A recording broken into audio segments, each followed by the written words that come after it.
If you've read these books and you didn't like them, I don't trust you. First, we have A Man Called Ove by Fredrik Backman. This is one of the most perfect books to ever exist on the planet. I really don't understand how you could not like this book. It doesn't have to be a 5-star book to you, but like if you actively dislike this book, like genuinely why? How?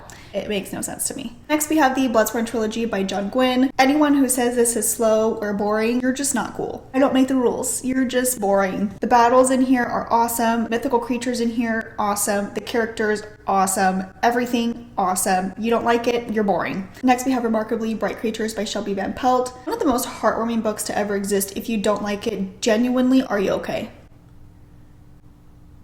Because there is no reason to not like this book. You get to see the octopus's point of view.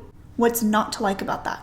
Next, we have Blood Over Bright Haven by Emma Wong. One of the most profound and life-changing books I have ever read in my entire life. I see a lot of people say like, oh, the themes are too much in your face, or the main character is so unlikable. I fear that may be the point. The main character in here is supposed to be so incredibly naive that it makes you angry. That's why everything in the book that happened, is because of the way the main character is.